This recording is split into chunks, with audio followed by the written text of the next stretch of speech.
Hemos caminado, Señor, tantos años sin tu presencia y lo único que hemos logrado, nada. Pero cuando tu presencia está en medio nuestro, queremos ir donde sea, Señor, porque sabemos que tú eres quien nos guía, que tú eres quien nos dirige, que tú nos llevas a puerto seguro. Espíritu Santo, fluye en esta hora. Háblanos, ministranos, revélanos la palabra en esta mañana. Que no falte tu palabra en mi boca, oh Dios.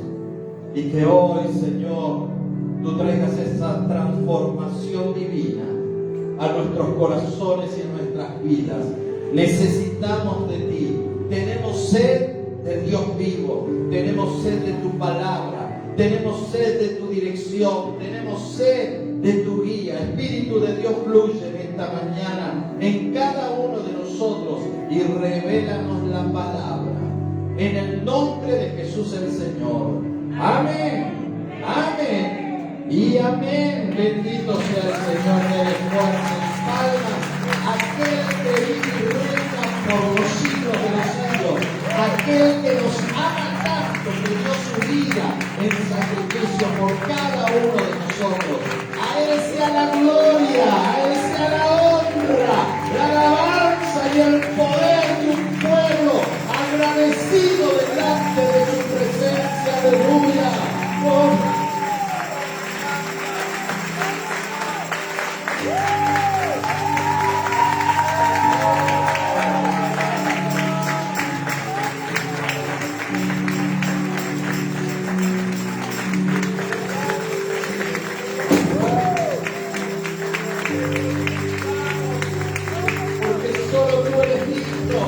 De recibir toda gloria y honra. Amén. Gloria a Dios. Amén. Puede tomar asiento. Bienvenido en esta mañana. Damos gracias a Dios por poder estar juntos nuevamente. Y quiero darle un consejo muy importante. Disfrutemos de este tiempo mientras podamos. Amén. Usted sabe cómo van las noticias, hay nuevas variantes, se está buscando ahora en el país de Arequipa, hay una nueva variante, está todo el sur allí con la nueva variante y todo eso, pero nosotros seguimos confiando en el Señor y disfrutando de Él, amén, disfrutando de poder compartir juntos este culto. Dice la palabra del Señor en Primera de Reyes, capítulo 18, verso 17 en adelante. Yo le voy a pedir, José, bájale un poquito el medio. Ahora sí, bájale hasta ahí. Muy bien. Dice la palabra del Señor. Cuando Acab vio a Elías, le dijo: ¿eres tú el que turba a Israel? Y él respondió: yo no he turbado a Israel, sino tú y la casa de tu padre, dejando los mandamientos de Jehová y siguiendo a los Baales. Envía pues ahora y congrégame a todo Israel en el monte Carmelo, y los 450 profetas de Baal, y los 450 profetas de Acera, que comen de la mesa de Jezabel. Entonces, Primera de Reyes, capítulo 18.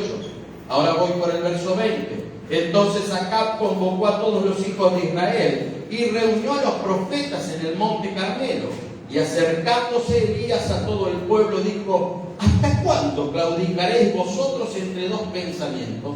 Si Jehová es Dios, seguidle, y si Baal, id en pos de él. Y el pueblo no respondió palabra. Y Elías volvió a decir al pueblo: solo yo he quedado de los profetas de Jehová, mas de los profetas de Baal hay 450 hombres.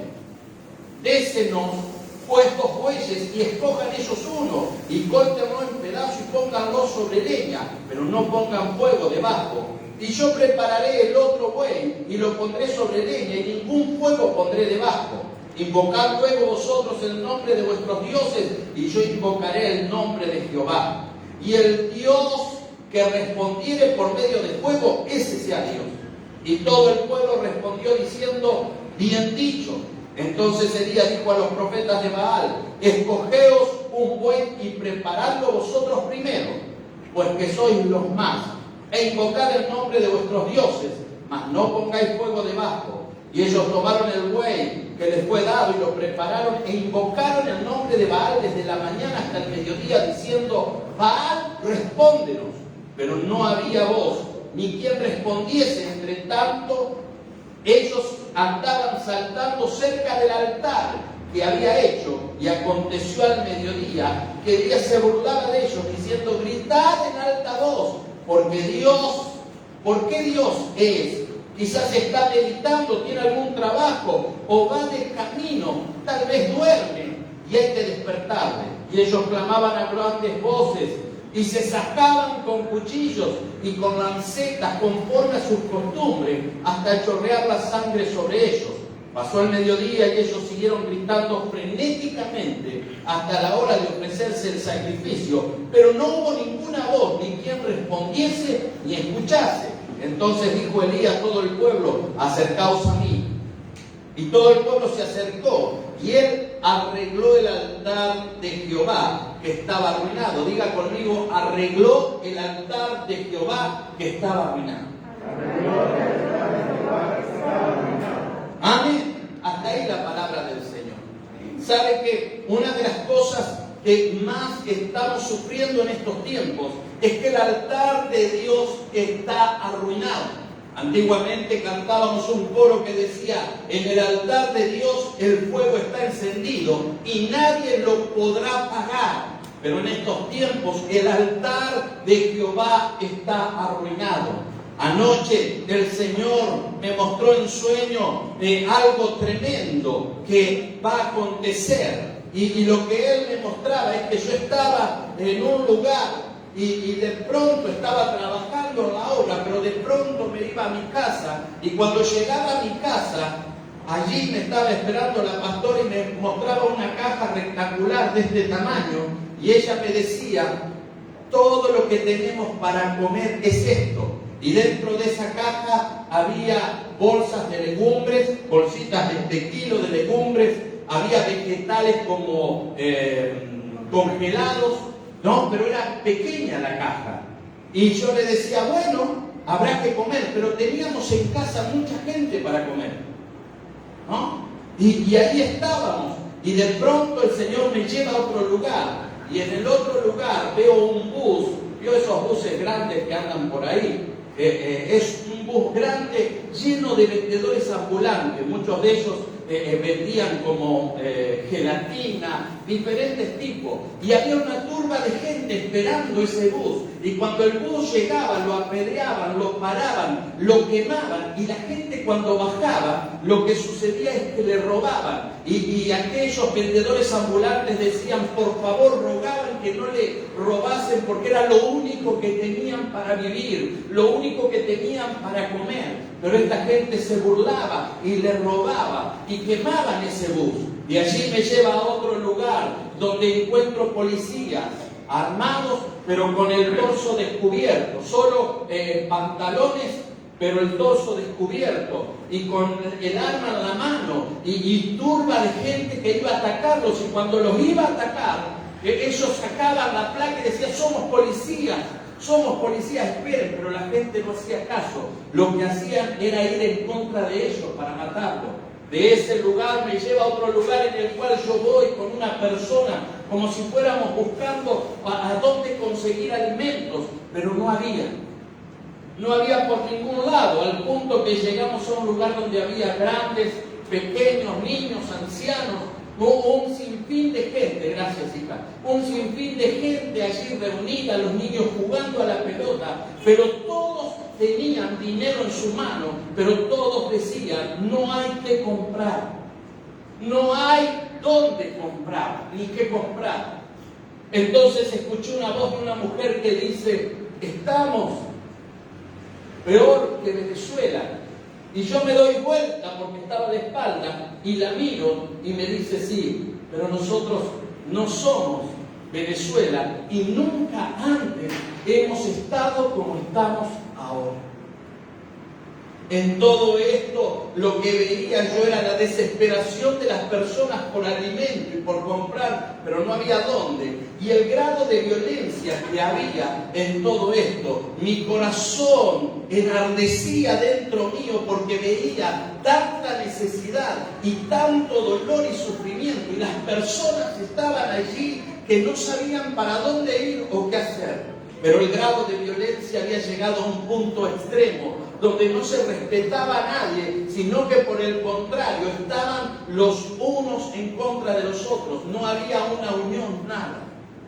Todo esto, lo que el Señor me mostró anoche, y me levanté entendiendo que son los tiempos que se avecinan, no solo para nuestra nación, sino para el mundo entero. Que hasta ahora no han ocurrido porque todavía hay parte de la iglesia que está clamando, hay parte de la iglesia en el mundo que está buscando de Dios y que por la misericordia de Dios hacia sus hijos no ha acontecido. Pero esto es lo que viene, esto es lo que va a enfrentar el país. Va a enfrentar el hambre de una manera como nunca antes, al punto tal de que la violencia no es nada de lo que usted está viendo en estos días.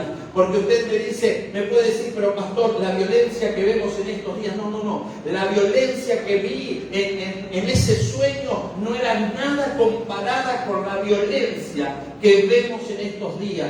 La gente se mataba, y cuando los que eran los homicidas, cuando mataban, se reían, se burlaban y disfrutaban de derramar esa sangre.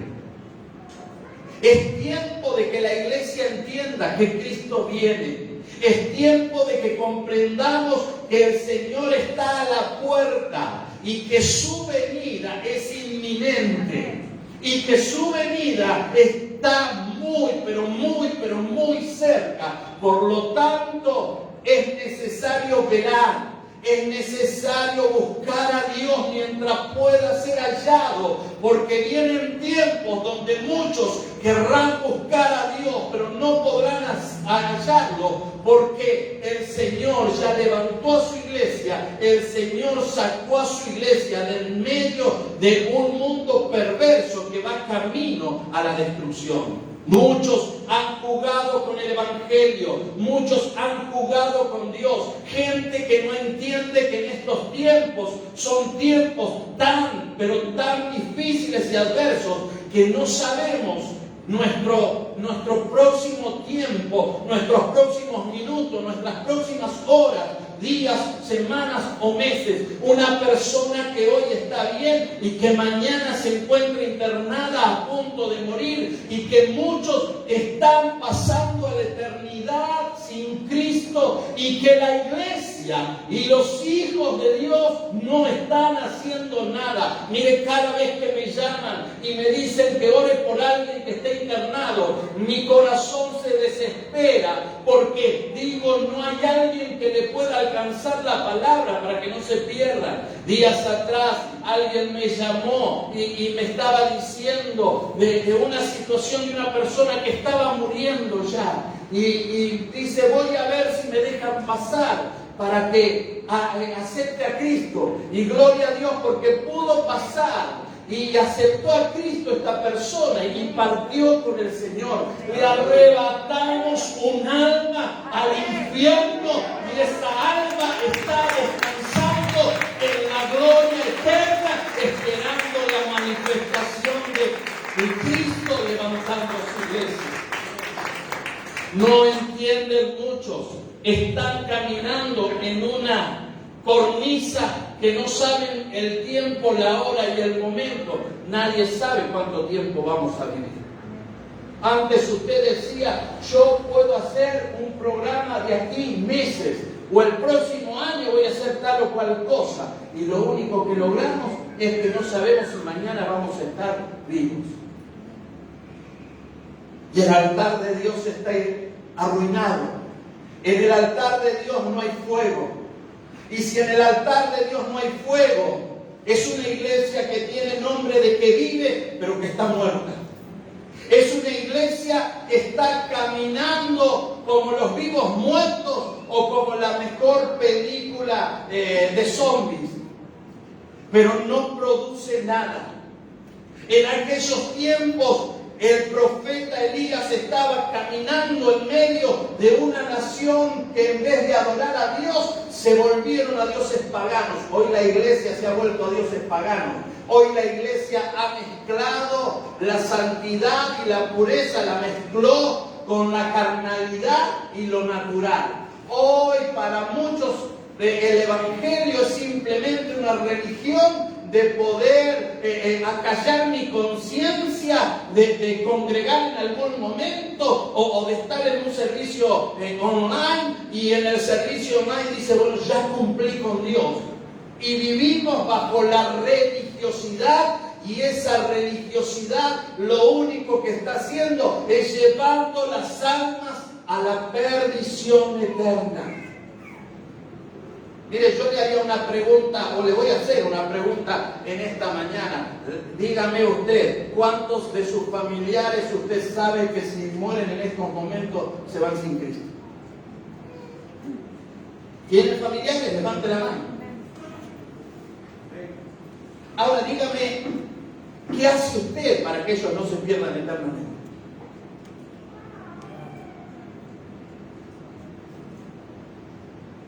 El profeta está desafiando al pueblo, y el primer desafío que le pide o le pone al pueblo es que se determine qué va a hacer. Porque el pueblo vive bajo la religiosidad, bajo la idolatría y el paganismo. Todo lo contrario a lo que Dios demandaba de su pueblo, a lo que Dios demandaba de sus hijos, porque sus hijos tenían que vivir en santidad, buscando a Dios y caminando conforme a la voluntad y al propósito de Dios. Entonces Él los desafía y le dice, ¿hasta cuándo claudicaréis? ¿Hasta cuándo van a vivir de la manera que están viviendo? Entre dos caminos sin tomar una decisión. ¿Qué camino seguir? Ahora esto lleva a un corazón enardecido a desafiar a un pueblo seco, muerto, sin dirección y sin rumbo, para que tomen una decisión y bajo esa decisión puedan conocer al Dios vivo y al Dios verdadero. Si Jehová es Dios, adorarle. Y si Baal es Dios, adorarle. Pero toma una decisión. Porque no puedes jugar bajo la gracia y la misericordia. Jugar con esa gracia y esa misericordia que cada día Dios nos da. La oportunidad de vivir un día más y de encaminarnos en el propósito eterno. Gente que cree que porque se dice ser evangélico va a ser salvo. Tengo malas noticias. Muchos evangélicos están en el infierno. Ay, pastor, qué directo que está. Mire, estos no son tiempos para no hacer otra cosa más que ser directo. Porque durante tiempo el evangelio se ha acomodado de una manera, pero nunca se predicó como se tenía que predicar, y hoy vemos la consecuencia, donde el evangelio ha sido aguado, donde encontramos aquellos que hablan abiertamente bajo un libertinaje espiritual y lo único que hacen es llevar a otros a la condenación eterna. Mire, podría hablar de un montón de cosas en esta mañana, de las que se hacen y de las que muchos empujan a los hijos de Dios a hacerlo.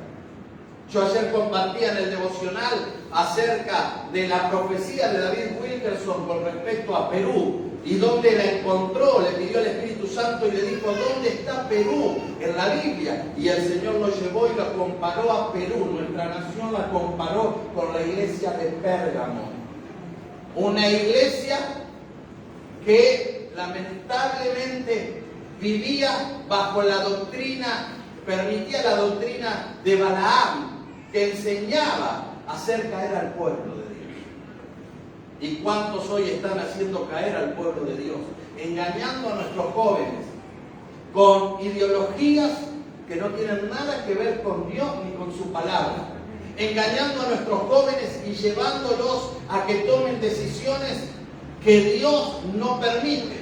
Lo llevan a tatuarse, total, el tatuarse, mire, cosa normal en estos tiempos, pero ¿qué dice la Biblia? Lo llevan a ponerse piercing, cuando la Biblia es clara, y lo que Dios dice, porque Jesucristo no vino a abolir la ley, Jesucristo cumplió la ley y le dio el verdadero sentido a la ley.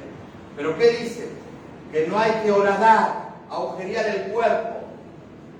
¿Por qué? No hay que agujerear el cuerpo, porque cuando se agujereaba o se ponía un arete, lo que significaba era esclavo por amor.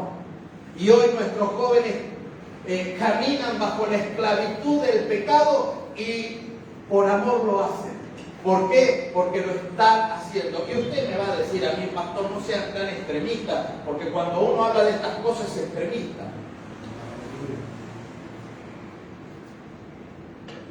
Pero lamentablemente estas son las realidades que viven hoy nuestros jóvenes, llevados bajo el engaño de gente que vive en pecado, en libertinaje, y que le enseña a nuestros hijos a pecar, le enseña a nuestros hijos a andar contrario a la voluntad y al propósito de Dios, y nosotros lo aceptamos. ¿Por qué? Porque nosotros no somos legalistas, y no tiene que ver con legalismo, tiene que ver con caminar acorde a la voluntad y al propósito de Dios.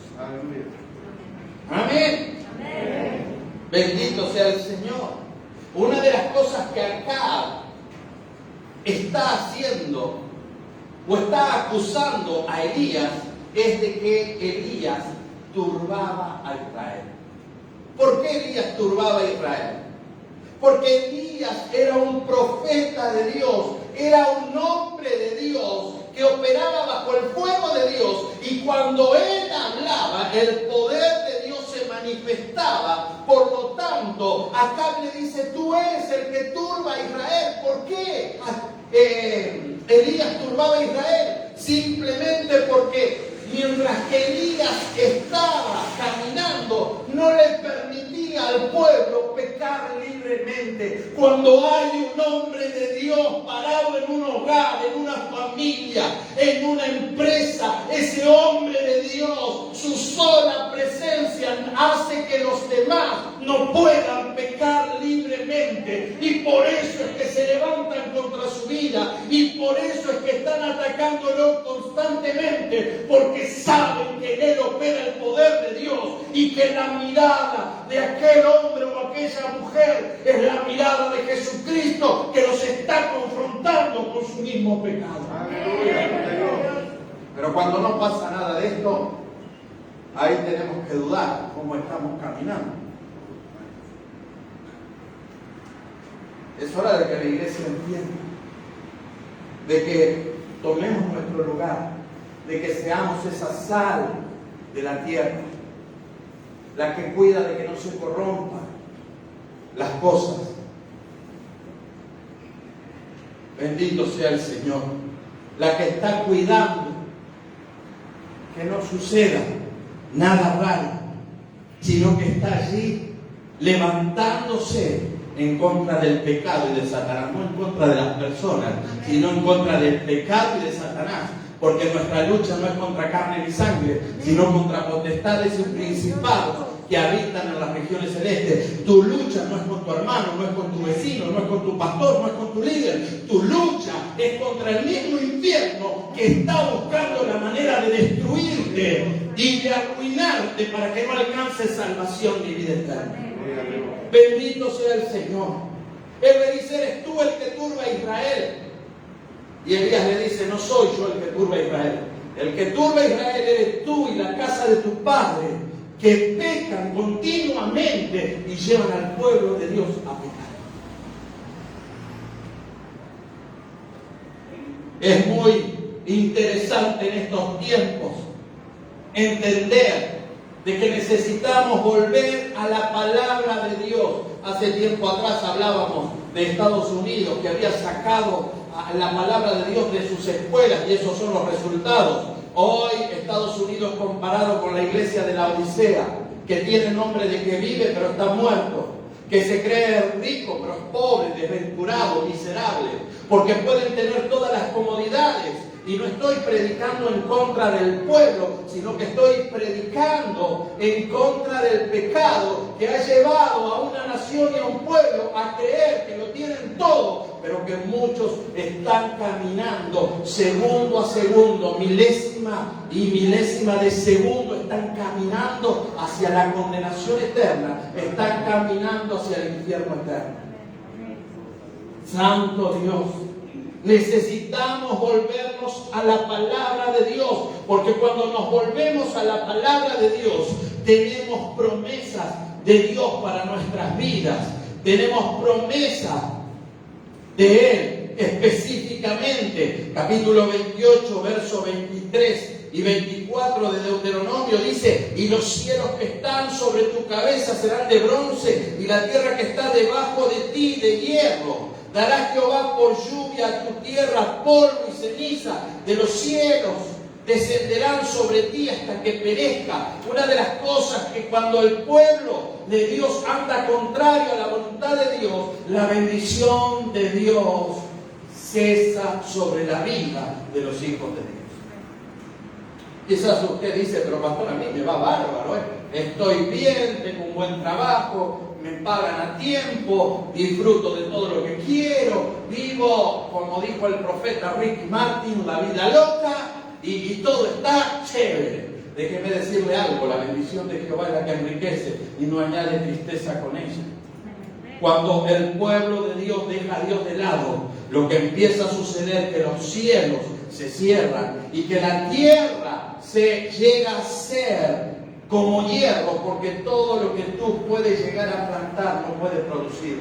Te lo comen las aves, te lo come el enemigo, te lo roba el enemigo. ¿Por qué? Porque el pecado destruye. La bendición de Jehová es la que enriquece y no añade tristeza con ella. La iglesia debe volverse a Dios, porque la iglesia, cuando camina bajo la bendición de Dios, dice el verso 12 del mismo capítulo, que abrirá Jehová su buen tesoro, el cielo, para enviar lluvia a tu tierra en su tiempo y para bendecir toda obra de tus manos, y prestarás a muchas naciones y tú no pedirás prestado. Ay, pastor, ¿cómo es que podemos vivir bajo este tiempo? ¿Cómo podemos vivir obedeciendo a Dios, caminando en integridad delante de Él, caminando conforme a su voluntad y propósito? Dejar de vivir a nuestra manera, dejar de llamar bueno a lo malo y a lo malo llamarlo bueno.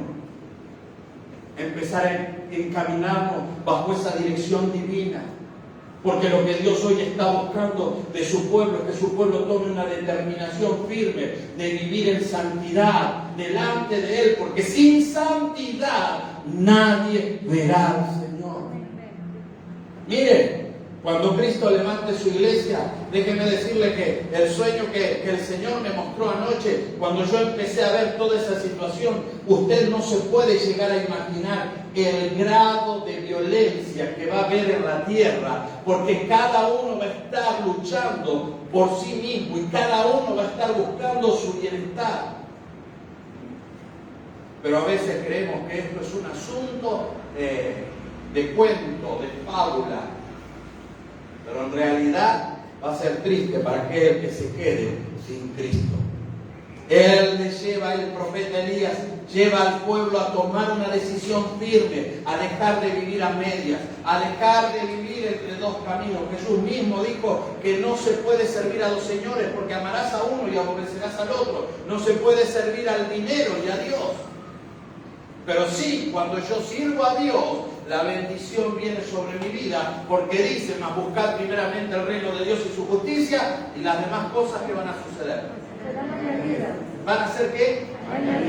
Añadidas. Yo puedo dar testimonio, mi casa puede dar testimonio, mi familia puede dar testimonio de que en todo este tiempo, año y medio de pandemia, ya perdimos el tiempo, en todo este tiempo no hemos pasado necesidad. Aleluya. Y podemos dar testimonio de que a los que aman a Dios, todas las cosas le ayudan a bien. Porque teníamos que dejar el local de abajo, pero mire dónde estamos. Amén.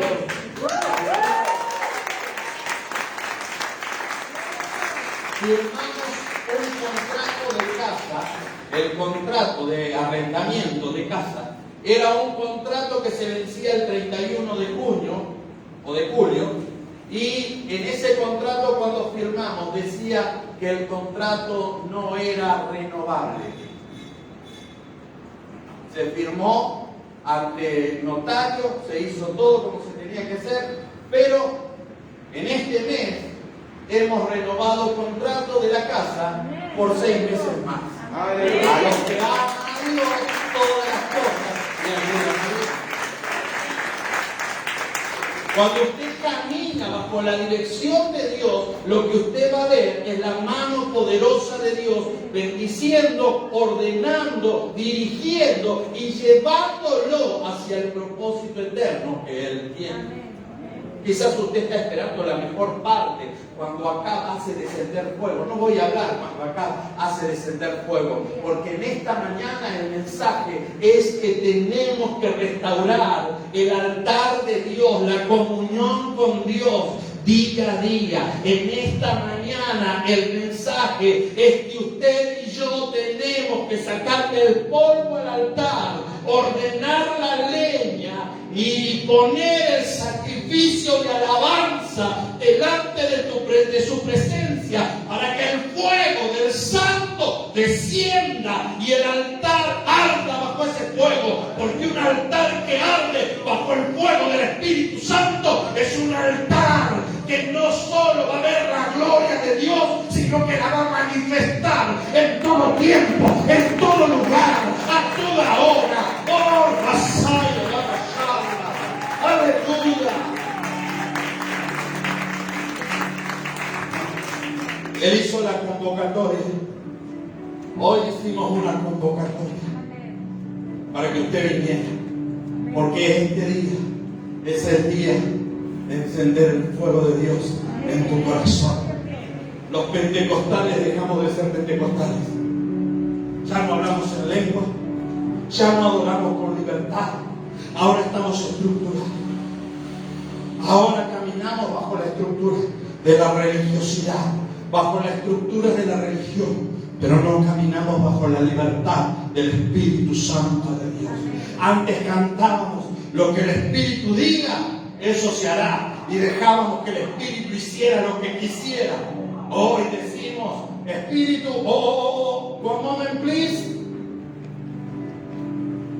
No podemos hacer tal cosa, no se puede hacer esto, lo otro, no se puede, y hemos, ¿sabe qué? Hemos convertido a Dios en un Dios pagano, porque no le creemos que Él es todopoderoso, que Él es el mismo de ayer, de hoy y por siempre.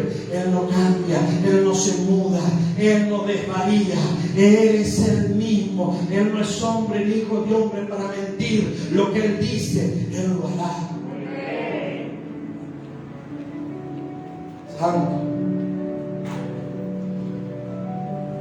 Dios trajo a tu Padre de nuevo, porque la misericordia de Dios se derramó. Pero este es el tiempo de que Él se vuelva a Dios y de que Él se rinda por completo y ordene todas las cosas, porque esta es la oportunidad que el Señor le ha dado para salvación, por misericordia al pueblo que estuvo clamando por su vida. Es el tiempo de volver a Dios y de ordenar vida, porque ¿sabe qué? No vamos a poder decir que no tuvimos oportunidad. No vamos a poder decir que Dios no nos dio la oportunidad. Bendito sea el Señor. Este es el tiempo donde vas a ver muchas cosas que no te van a gustar ver. ¿Sabes por qué? Porque Satanás está desesperado y él quiere ver la manera de destruir a la humanidad. Algunos dijeron que este virus, esta pandemia, era el juicio de Dios. Déjeme decirle que mi Dios no actúa de esa manera. Mi Dios, cuando ejerce juicio, el juicio de Dios es sí y amén y punto. Esto no es otra cosa más que la obra demoníaca de Satanás. Esta pandemia sale del mismo infierno para destruir a la humanidad, porque sabe Satanás que su tiempo se le ha terminado y él sabe que lo único que le espera es la condenación eterna. Por eso es que está buscando la manera de llevarse a más personas con él. Este es el tiempo, déjeme decirle algo, este es el tiempo. Días atrás yo hablaba de estas cosas. Y sigo viéndolo, mire, yo sigo el periódico online de la ciudad nuestra, un semanario, lo sigo, y yo lo que miro, las noticias que yo miro, cuando uno se va poniendo viejo, ya se sabe por qué. Porque anda apagando todas las luces para no gastar electricidad, y lo otro, ya ahora mira las páginas necrológicas, a ver quién falleció, ¿no? Entonces yo todas las semanas agarro el periódico, el semanario del tiempo, y empiezo a mirar todos los que fallecieron de mi ciudad, ¿no? Porque Pergamino no es una ciudad muy grande, 100.000 habitantes, y nos conocemos, y yo allí era repartidor, así que conozco mucha gente de la ciudad, ¿no? Y por ahí le digo a la pastora, mira quién murió, y dice, ¿quién es? Fulano de tal. Ah, no lo conozco, ¿quién es? Ah, no, era un cliente. ¿No?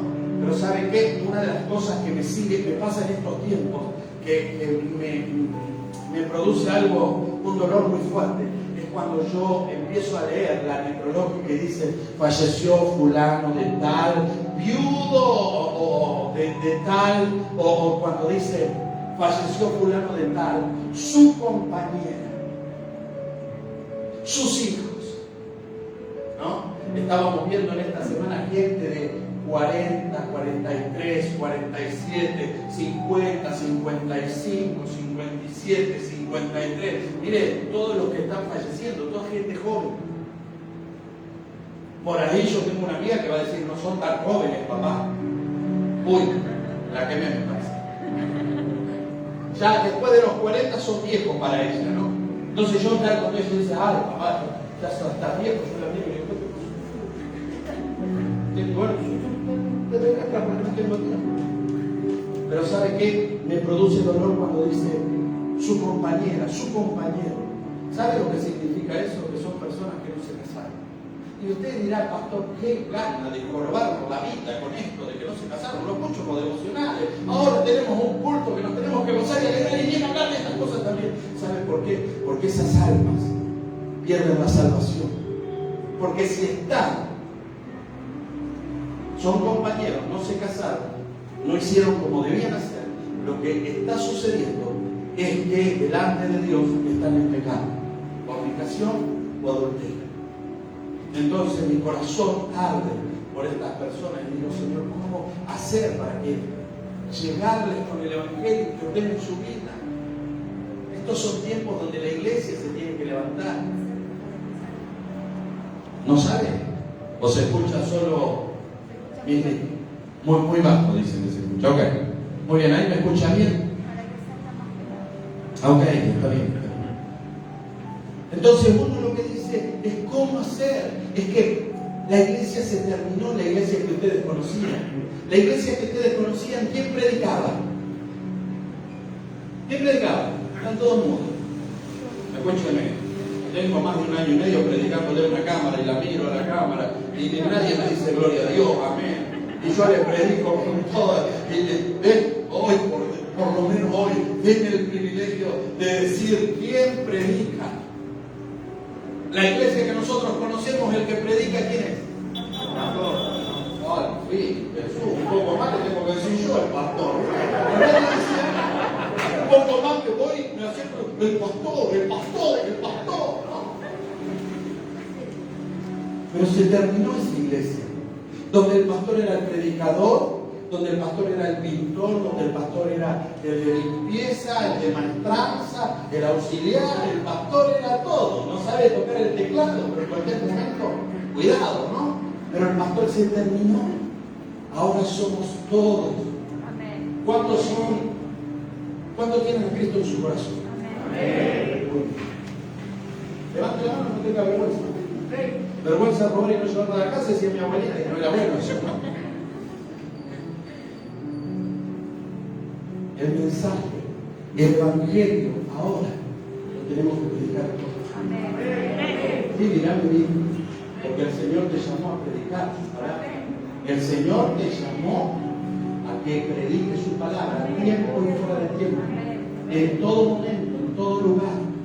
Ay, pero yo no tengo teología, pastor, yo no fui a estudiar a un seminario bíblico. Días atrás veía a alguien que había colgado. Ay, ya termino con esto. Había colgado esta persona de los diferentes tipos de iglesias evangélicas que hay. Y están los pastores que estudiaron en un seminario y los que no estudiaron.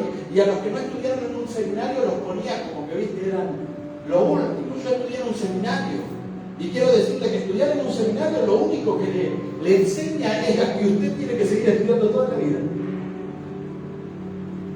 Si aún los médicos, los profesionales estudian y siguen estudiando toda la vida, porque tienen que vivir actualizándose, tienen que ir a todo tipo de simposios, tienen que hacer maestría, tienen que hacer doctorado, ¿no? Pero esto lo veían como que estos evangélicos no sirven. Déjeme decirle algo, usted no necesita teología, usted no necesita un cartón, usted no necesita algo que diga que usted estudió en el seminario más prestigioso del mundo. Lo que usted necesita es predicar a Cristo y salvar a las almas de la condenación eterna, salvar a las almas del lago de fuego y azufre que es la muerte segunda, alcanzar de salvación y vida eterna. Eso es lo que la iglesia tiene que hacer en estos días.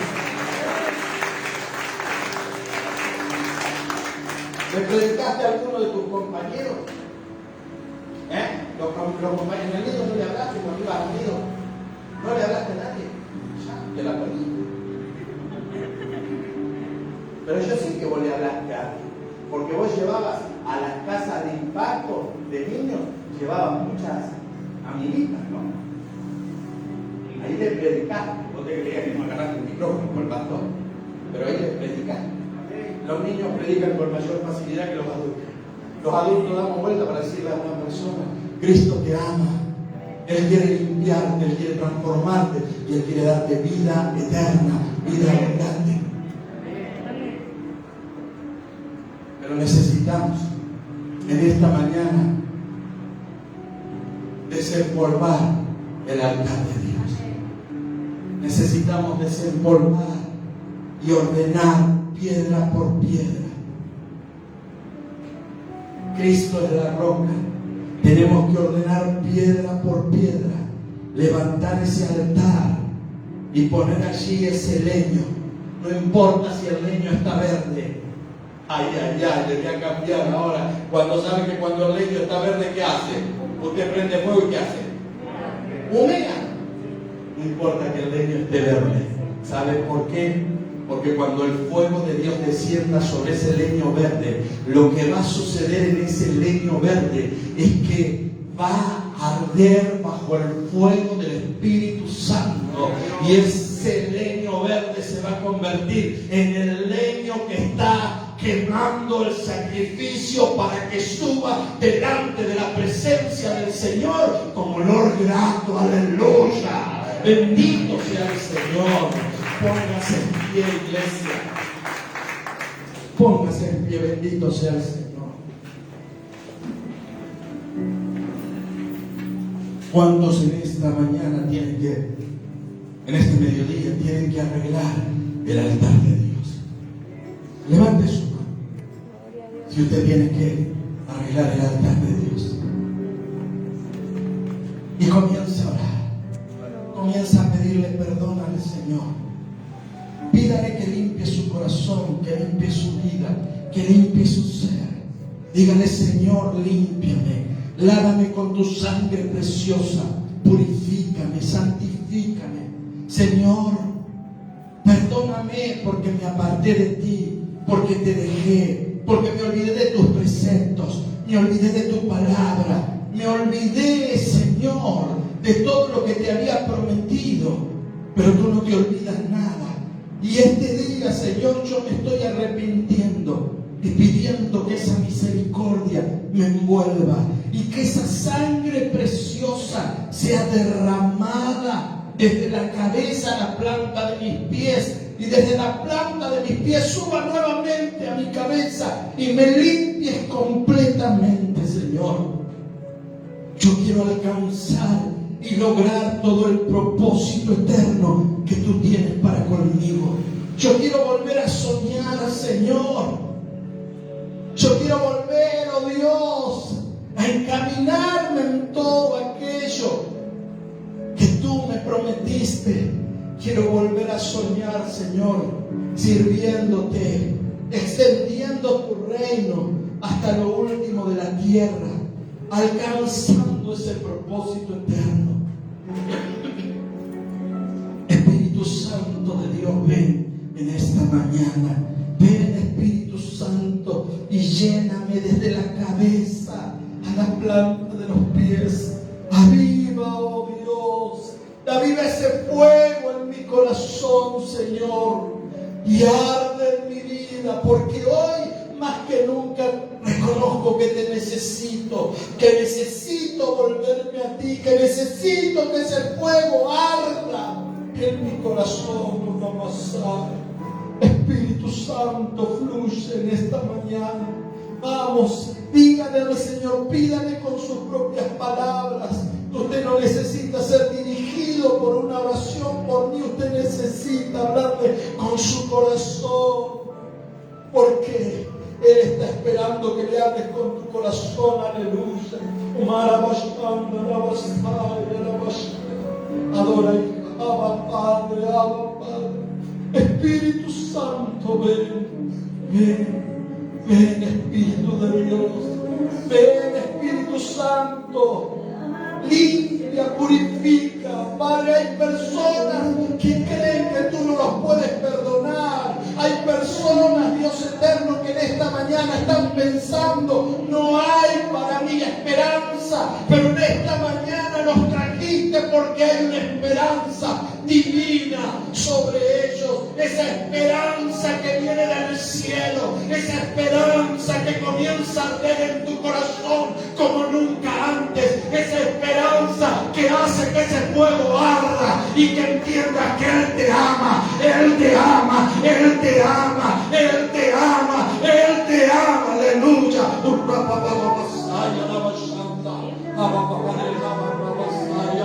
Santo, santo. Vamos, vamos, deja que el Espíritu te ministre. Deja que el Espíritu te ministre. Santo, aleluya.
Dios eterno.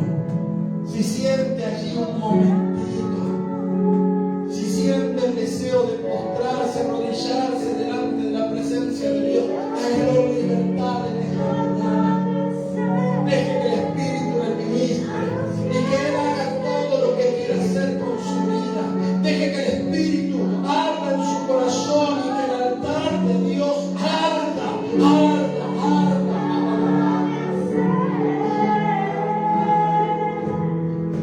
Oh,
Que el Señor les bendiga. Recuerden que tenemos mañana a las 11 de la mañana a través de Facebook nuestro devocional diario. No se olviden. A ver, quiero ver las manos levantadas de los más pequeñitos. Uy, ¿cuántos tengo? Mire, Sandrita.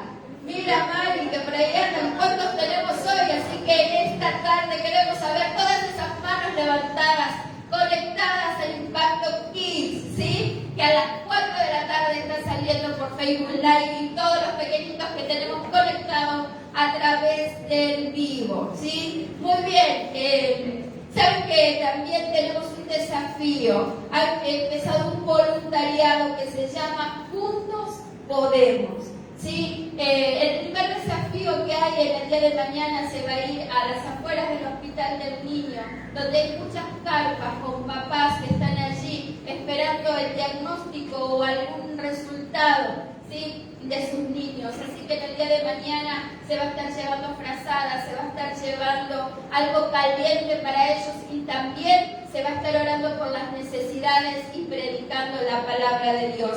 Va a haber muchos desafíos. Este es el primero de muchos desafíos que va a haber. Sí, así que si a ustedes les interesa el voluntariado, se puede acercar a hablar con algunos de nosotros, con Jaciel, levanta la mano Jaciel, o con Catalina, que también están allí encargadas del voluntariado, ¿sí? Y si usted no puede ir, ¿sí?, porque no vamos a poder ir en cantidades, pero sí podemos dividirnos en diferentes proyectos. Si usted no puede ir, quizás puede colaborar de alguna u otra manera. Así que se acercan a ellas y ellas les pueden dar mayor información. Amén. Ore por estos proyectos, porque es una buena forma de también estar predicando la palabra del Señor. Amén. Muy bien, ¿qué más tengo? ¿Alguna otra cosa? Nada más. Quiero decirles que para los diezmos y la ofrenda, allí al final, en una mesita donde está Rosita, allí están los sobres.